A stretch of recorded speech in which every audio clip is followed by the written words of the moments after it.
Good evening and welcome.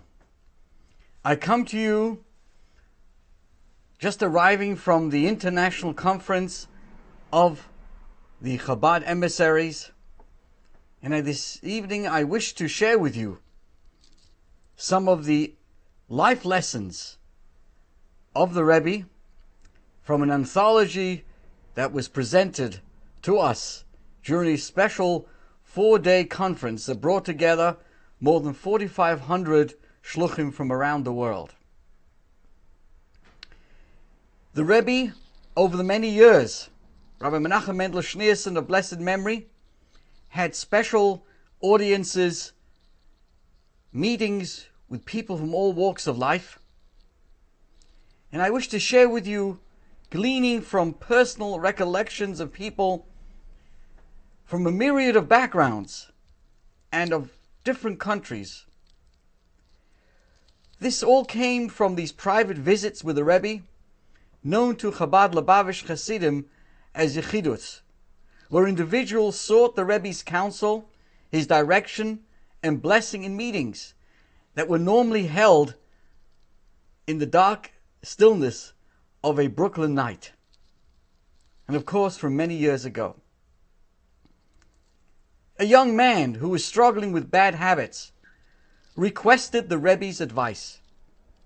He had tried to improve his behavior, but found that his resolve was too often defeated by his own deep-seated impulses. "How can I achieve a lasting transformation?"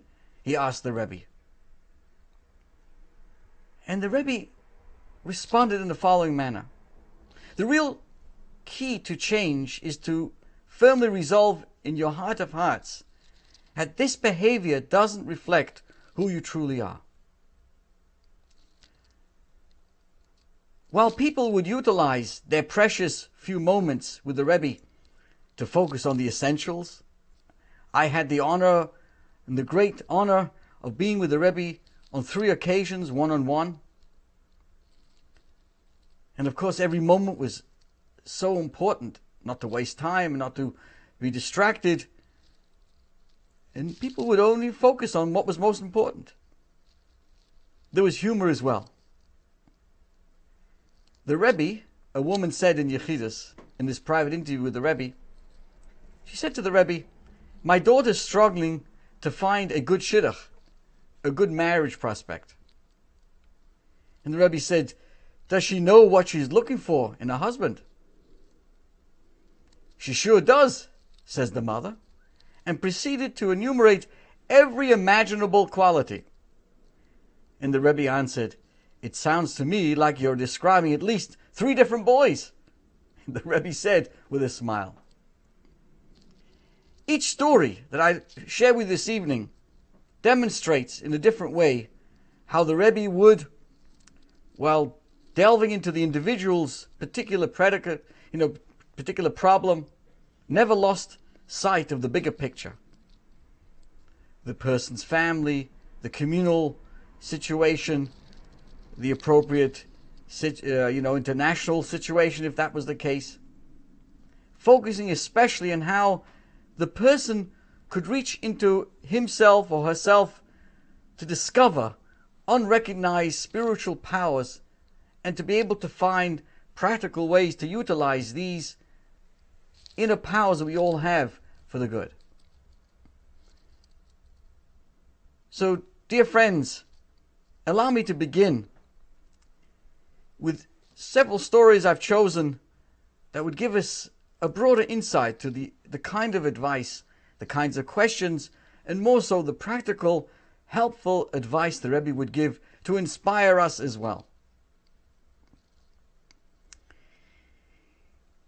If I was to put this mission statement in a sentence of this following story, I would say the following: the Rebbe would help someone put them on their feet, not on your shoulders. Let me explain.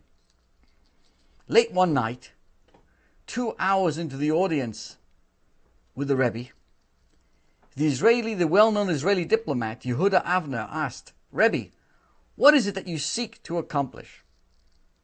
Yehuda the Rebbe said to Avner, "Look there on the shelf. What do you see?" "A candle," he said. "No, it's not a candle. It's just a lamp of wax with a string down the middle. When does this lump of wax become a candle? When you bring a flame to the wick." The Rebbe's voices started to rise, and the Rebbe continued in a Talmudic sing-song. "The wax is the body of the human being, and the wick is the soul. The flame is the fire of Torah. When the soul is ignited by the flame of Torah, that's when the person becomes a candle, achieving the purpose for which he was created. This is what I try to do, to help every man and woman achieve the purpose for which they were created." An hour later, with the sun about to rise and the meeting drawing to a close, Yehuda Avner asks, "So has the Rebbe lit my candle?" "No," answered the Rebbe quietly. "I've given you the match. Only you can light your own candle." Another story that would give us an insight to ourselves as well. A person can overly evaluate himself, and that can stifle a person's growth. A person must have vision. So I share with you an individual who had decided to change careers visited the Rebbe. He was looking for the Rebbe's guidance and a blessing, asking him how to adjust to his new environment. And listened carefully to the Rebbe's insight and suggestion. For the first 3 to 6 months, don't ask yourself where this is going, because you won't have the answer. You can't always judge your success in the moment. Powerful insight. To be able to move forward, you have to sometimes just move forward. Then after an appropriate time, you can look back and make an evaluation on your change or whatever your career may be. I now bring you to another idea on the term of feeling stuck. Philosophers have long struggled with the great question of our freedom of choice on the one hand, and our belief in the higher destiny on the other. How do we balance these two? Is life determined by fate, or do we enjoy genuine freedom? Generally, Judaism would seem to subscribe to a personal freedom in the matters of morality, faith, and the ethical choices we make in life. And when it comes to things like life and death, or even health and wealth, much as we would like to think we are in the driver's seat, we do seem to be subject, of course, to forces beyond our control. Where we live, how long we live, how comfortably we will live, these are all in God's hands. Where we can and must choose is what kind of life we will lead, whether it be a godly, righteous, understanding, decent, honest life. This is up to us and us alone. God kind of steps back to grant us the freedom to determine how good, how kind, how Jewish we will be or will not be. We read in the Torah, Jacob lifted up his feet and went on his way. This verse from our Parsha, from our Torah portion, tells us how of Jacob's journey in his escape from the wrath of Esau, his brother. He was en route to Haran, where he would eventually establish his family and lay the foundations for the Jewish people. Why the curious language? Vayisa Yaakov es Raglov, and Jacob lifted up his feet. Does the Torah really tell us that in order to move we have to lift up our feet? Was he stuck in a swamp or something? So many of us look at our circumstances and shrug our shoulders. No, what can we do? If we were born into poverty or raised in a less than privileged environment, we resign ourselves to being doomed to failure. So many people have told me that they were part of the lost generation of Jews who had no education, no Jewish education or upbringing. Their immigrant parents were so busy surviving in a new world that they had no time or headspace to raise their children with the Jewish value system they themselves had back in Europe. Tragically, dear friends, these individuals felt that Jewishly they were lost forever. I share with you a story from Rabbi Jonathan Sachs, former chief rabbi of the United Kingdom. He tells a story of how, as a young philosophy student at Cambridge University in England, he traveled the world visiting great leaders. When he came to see the Lubavitcher Rebbe, the Rebbe asked him what was he doing for the Jewish students at Cambridge. He began by saying, "In the circumstances I currently find myself," whereupon the Rebbe interrupted him and said, "No one finds himself in circumstances. We create our own circumstances." Of course, there are times when we will find ourselves in circumstances beyond our control. But throughout our life, we will find ample scope and opportunities to improve our own circumstances. God gives each of us our own unique qualities, talents, potential. It's up to us to use and develop these gifts. Life is full of inspiring examples of individuals who have overcome disabilities, disadvantages of one kind or another. In the Jewish world, look, many have risen to prominence from humble beginnings. The Torah is the birthright of every Jew. We just have to go out and claim it. The words of our parsha are quite deliberate and well chosen, after all. Right? Our question was, what does it mean? And Jacob lifted his feet and went on his way. Some people follow their feet wherever they will take them. No matter the direction, they simply coast along, allowing their feet to lead them. Not so Jacob, Torah is telling us. He was the master of his feet and the master of his circumstances. He set his feet on the right road and became the master of his destiny. That's certainly a wonderful blessing to all of us. May we all be inspired to lift ourselves beyond our circumstances. I continue another beautiful story of the Rebbe, and I would put under the following headline: don't confuse what you want your children to have with who you want them to be. A young man decided to explore his Jewish roots and decided to attend a yeshiva. His grandparents became concerned about his future. What will become of him? They asked the Rebbe. How will he succeed in life if he doesn't have his college degree? The Rebbe turned to the woman and said, "Tell me about your grandparents." Her face lit up. My grandmother? Huh? She was a special lady. She would distribute charity tzedakah with an open hand. Her knowledge of Judaism was so great that she would converse with the rabbinic scholars who would visit her home. She was a very unique woman, this grandmother said to the Rebbe, and she was glowing. The Rebbe turned to her husband, inquiring about his grandparents. He told the Rebbe that his grandfather had been a well-known chassid in Poland, a man he admired deeply. His fondest childhood memories were of those times spent with his grandfather. When he finished, the Rebbe asked the couple with a smile, right? Remember, they came and they were saying that their grandson is now going to yeshiva, what's going to be with him? The Rebbe turned to them and said, would it be so terrible if your grandson turned out like your grandparents?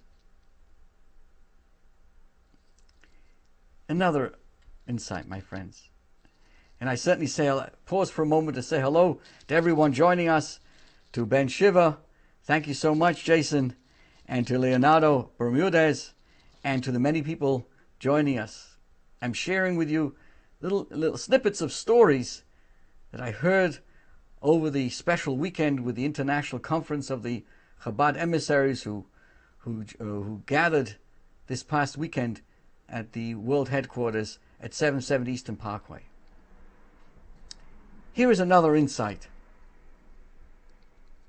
If you nurture your own fire, its warmth will spread to those around you. Kind of inside out talk. And I share with you, deeply invested in the idea of Tikkun Olam, this particular activist asked the Rebbe, should I focus on making myself better, or should I concentrate solely on changing the world? And the Rebbe's response was, you cannot fix the world unless you begin with yourself first. Start with yourself, then your family, then your community, then your country, and from there, the world. One step at a time. Sometimes it's what you don't say that best expresses your affection. This is a story that was really moving to me. What it means, true caring between a husband and wife. In this case, I'm speaking about the Rebbe's wife, Rebbes Advice, who was suffering from an eye ailment. There's a problem with the eyes. The chassid, who arranged for her to see a specialist, asked her, did you ask the Rebbe for a blessing? I didn't, she responded. But Rebbe, he said respectfully, people write to your husband from around the world asking for his blessings. Why don't you do the same? I don't want him to worry, she replied simply. The chassid decided to bring the matter to the Rebbe himself. The Rebbetzin has a problem with one of her eyes, and I've arranged for her to see a specialist. She doesn't want to mention it because she doesn't want the Rebbe to be concerned. So I want to ask you for a blessing on her behalf. The Rebbe said, thank you for letting me know about her condition. I will offer a special blessing for her, but please don't mention to her that you told me. I don't want her to be upset.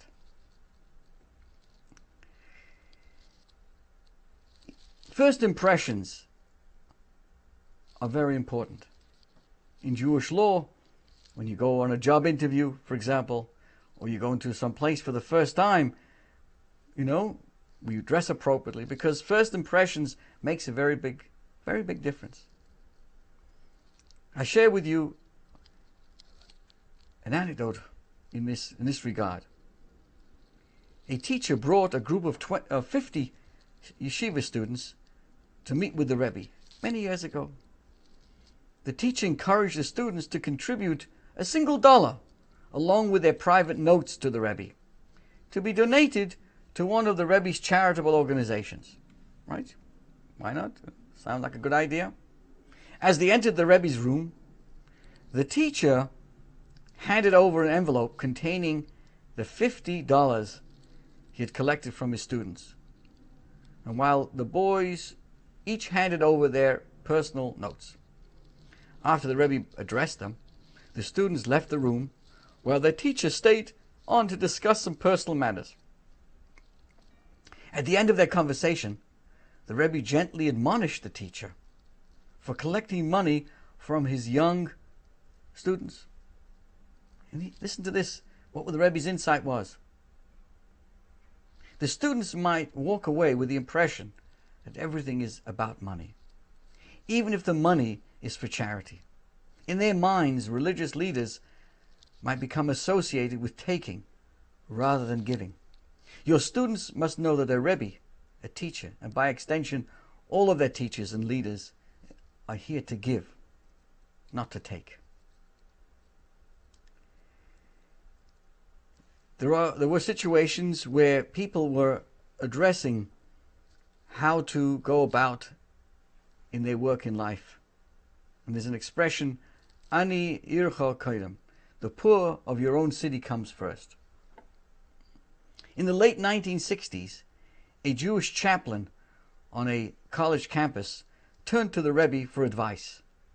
Many of my Jewish students are involved in social causes, and I'm unsure to what extent I should invest myself in their projects, especially since it's taking a toll on the Jewish programming I am arranging for the Jewish students. What should he do? Should he get involved in what they're doing, or should he be involved in what he was there for, which was Jewish programming? And the Rebbe responded very poignantly. You have a responsibility to help every human being, and you should therefore help anyone who is in pain. At the same time, you must consider the priorities presented to you by your current reality.